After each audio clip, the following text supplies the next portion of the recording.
انسان کی خاندانی زندگی میں سب سے اونچا مقام اور سب سے بڑا حق والدین کا ہے. گویا حقوق العباد میں، بندوں کے حقوق میں سب سے پہلا حق ماں باپ کا ہے. والدین کے اس مقام اور حقوق کی اہمیت کا اندازہ کلام الہی کے انداز بیان سے ہو سکتا ہے کہ اللہ تعالیٰ نے اپنے حقوق کے ساتھ ساتھ والدین کے حقوق کو بیان فرمایا ہے، اور ان کی ادائیگی کی تنبیہ نہ صرف امت مسلمہ بلکہ اس سے پہلے کی امتوں کے لیے بھی لازم تھی.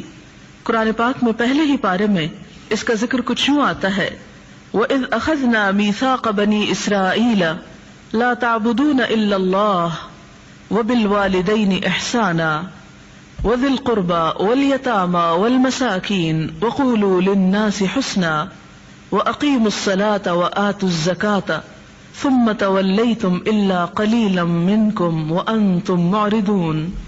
اور جب ہم نے بنی اسرائیل سے وعدہ لیا کہ عبادت نہ کرنا مگر اللہ کی، اور والدین کے ساتھ احسان کا رویہ اختیار کرنا، اور رشتہ داروں کے ساتھ اور یتیموں سے اور مسکینوں سے اور لوگوں سے بھلی بات کہنا اور نماز قائم کرنا اور زکوٰۃ ادا کرنا، پھر تم نے منہ موڑ لیا مگر تم میں سے بہت کم، یعنی اس وعدے پہ پورے اترے. وَأَنْتُمْ مُعْرِضُونَ، اور تم ہو ہی منہ پھیرنے والے، تم ہو ہی اعراض برتنے والے.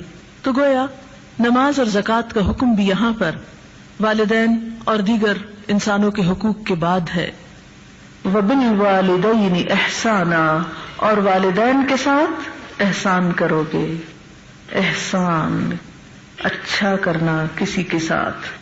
ماں باپ کے ساتھ اچھا سلوک انسان کی سعادت کی علامت ہے. مخلوق میں سب سے بڑا حق ماں باپ کا ہے. حقوق العباد میں پہلا حق والدین کا ہے.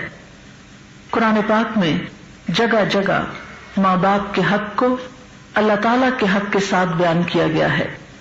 مثلا سورۃ بنی اسرائیل میں آتا ہے: وَقَضَىٰ رَبُّكَ أَلَّا تَعْبُدُوا إِلَّا إِيَّاهُ وَبِالْوَالِدَيْنِ إِحْسَانًا، اور آپ کے رب نے فیصلہ فرما دیا کہ تم خدا کے سوا کسی کی بندگی نہ کرو اور والدین کے ساتھ نیک سلوک کرو.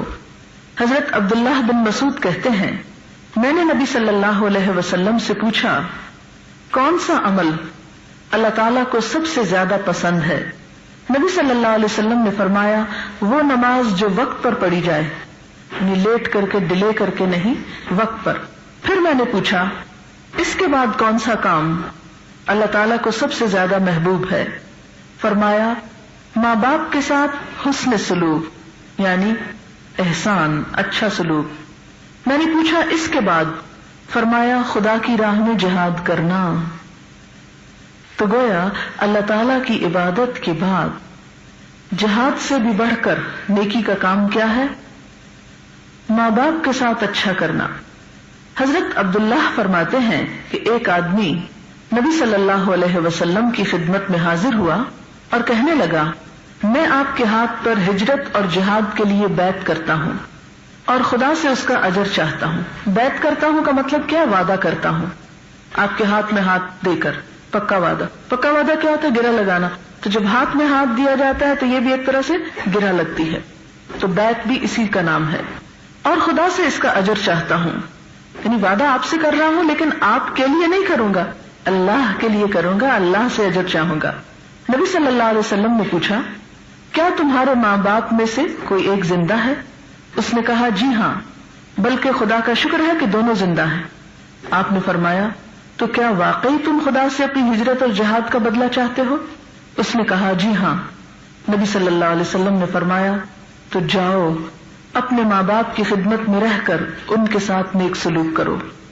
حضرت ابو امامہ رضی اللہ تعالی عنہ فرماتے ہیں، ایک شخص نے نبی صلی اللہ علیہ وسلم سے پوچھا، یا رسول اللہ صلی اللہ علیہ وسلم، ماں باپ کا اولاد پر کیا حق ہے؟ ارشاد فرمایا، ماں باپ ہی تمہاری جنت ہیں اور ماں باپ ہی دوزخ ہیں. یعنی جس نے ماں باپ کو خوش رکھا اسے جنت ملے گی، اور جس کے ماں باپ اس سے ناراض ہے تو پھر اس کے لیے جنت میں جگہ نہیں، دوزخ ہے. حسن سلوک میں کیا چیزیں آتی ہیں؟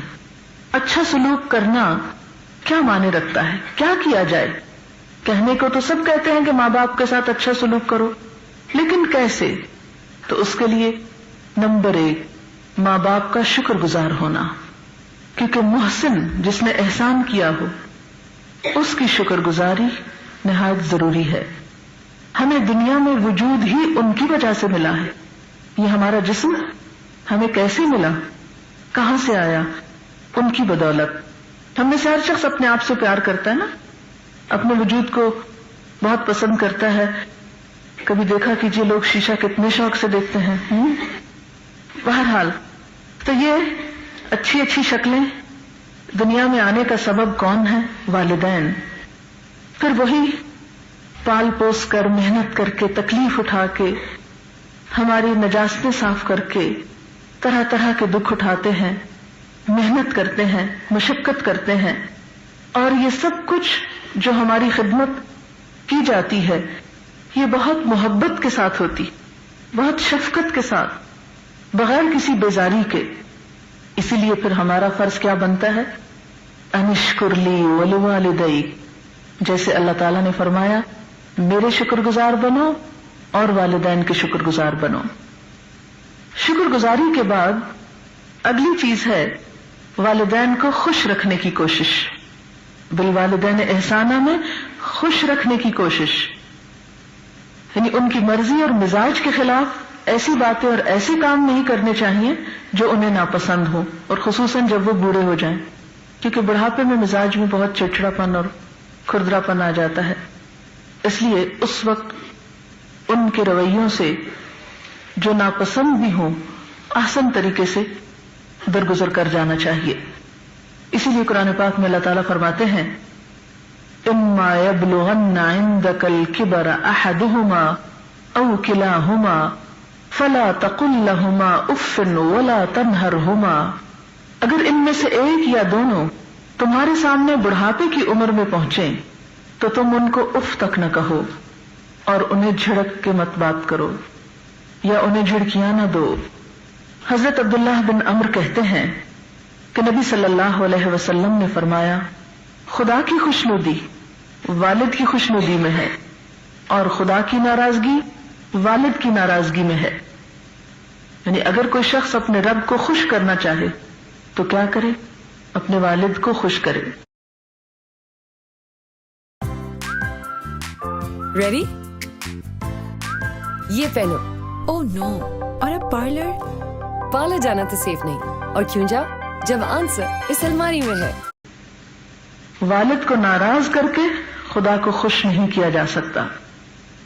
حضرت عبداللہ ہی کہتے ہیں ایک آدمی اپنے ماں باپ کو روتا ہوا چھوڑ کر نبی صلی اللہ علیہ وسلم کی خدمت میں ہجرت پر بیعت کرنے کے لیے حاضر ہوا۔ اسلام کی خاطر مکہ چھوڑ کر مدینہ آپ کے ساتھ جانا چاہتا تھا تو نبی صلی اللہ علیہ وسلم نے اس کو اجازت نہیں دی۔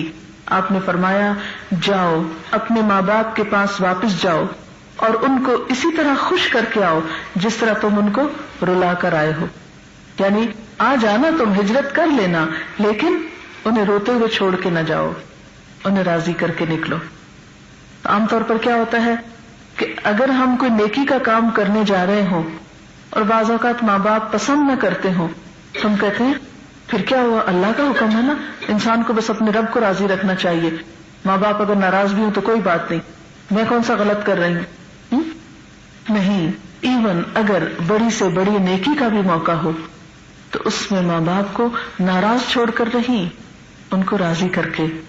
اور یاد رکھیے ماں باپ کے دل اپنی اولاد کے لیے ہمیشہ بہت نرم ہوتے ہیں، وہ ان کی چھوٹی سی کوشش سے بھی بہت جلدی خوش ہو جاتے ہیں، چھوٹی چھوٹی چیزیں ان کو راضی کرنے کے لیے کافی ہو جاتی ہیں۔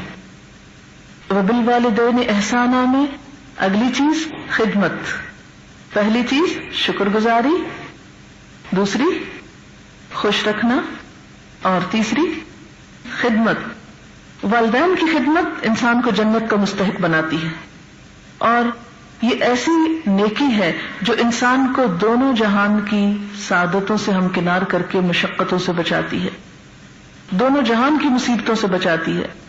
نبی صلی اللہ علیہ وسلم نے فرمایا جو آدمی یہ چاہتا ہو کہ اس کی عمر دراز کی جائے، یعنی عمر لمبی ہو، کوئی چاہتا ہے آپ میں سے؟ سبھی چاہتے ہیں۔ اس کی روزی میں کشادگی ہو، یعنی مال زیادہ ہو اس کے پاس، اس کو چاہیے کہ اپنے ماں باپ کے ساتھ بھلائی کرے، احسان کرے. یعنی آپ نسخہ دیکھیے ذرا، نسخہ کیا ہے خوشحال ہونے کا؟ ماں باپ کے ساتھ بھلائی اور صلہ رحمی کرے، یعنی ماں باپ کے بعد دیگر رشتہ داروں کے ساتھ بھی اچھا کرے. نبی صلی اللہ علیہ وسلم نے فرمایا وہ آدمی ذلیل ہو پھر ذلیل ہو پھر ذلیل ہو. لوگوں نے پوچھا اے خدا کے رسول صلی اللہ علیہ وسلم کون آدمی؟ آپ نے فرمایا وہ آدمی جس نے اپنے ماں باپ کو بڑھاپے کی حالت میں پایا، دونوں کو پایا یا کسی ایک کو پایا، پھر جنت میں داخل نہ ہوا. یہ صحیح مسلم کی روایت ہے. یعنی بڑھاپے کی حالت میں خاص طور پر ان کی خدمت، عام حالات میں بھی ان کی خدمت، ان کی چھوٹی چھوٹی ضروریات کا خیال رکھنا. یہ نہیں کہ جس وقت وہ کہیں کہ مجھے فلاں چیز ضرورت ہے اس وقت اس کو پورا کرنا، بلکہ خود بھی دھیان رکھنا کہ ان کو کس چیز کی ضرورت ہو سکتی ہے اور آگے بڑھ کر وہ ضروریات پوری کرنا.